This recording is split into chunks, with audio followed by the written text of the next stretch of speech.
பராசக்தி ஒரு 1960களில் நடந்த ஒரு விஷயத்தை வச்சு அதை சுற்றி ஒரு கதையை அமைச்சிருந்தாங்க சுதா மேம்.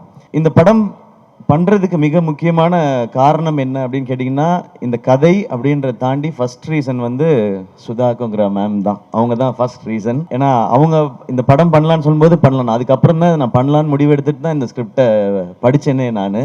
ஏன்னா அவங்க எவ்வளோ மெனக்கெட்டு இருந்தாங்கன்னா, இந்த படத்துக்காக கிட்டத்தட்ட ஒரு 4-5 ஆண்டுகள் இந்த படத்துக்காக அவங்க ஸ்பெண்ட் பண்ணியிருக்காங்க. ஸோ நான் இந்த கதையை தெரிஞ்சுக்கிட்ட பிறகு இதை பற்றின நான் எதுவும் ரிசர்ச் பண்ண வேண்டிய அவசியமே இல்லை. ஏன்னா 4 வருஷம் ஒருத்தனா கிட்டத்தட்ட ஒரு டிகிரியே முடிச்சிருக்காங்க இதில்.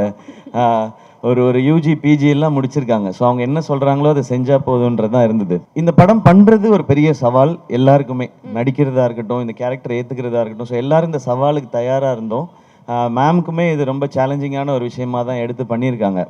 பட் இந்த மாதிரி சவால்களை தலைவர் சொல்கிற மாதிரி சோதனையை சந்திச்சா தாயா சாதனை அப்படின்ற மாதிரி இந்த படம் அப்படி ஒரு சாதனையாக தான் இருக்கும்னு நான் நம்புகிறேன். ஏன்னா அவ்வளோ விஷயங்களை கடந்து வந்திருக்கோம். அண்ட் தேங்க்யூ ஆகாஷ் ப்ரோ, இந்த படத்தோட ப்ரொடியூசர் நீங்கள். இந்த படத்தை நீங்கள் சிரத்தை எடுத்து பண்ணதுக்கு. அண்ட் அதை தாண்டி படங்கள் நிறையா பண்ணிகிட்டே இருக்கோம். ஒரு படம் எடுக்கிறது மட்டும் இல்லை, அதை கொண்டு போய் மக்கள்கிட்ட சேர்க்கறது ரொம்ப முக்கியம்.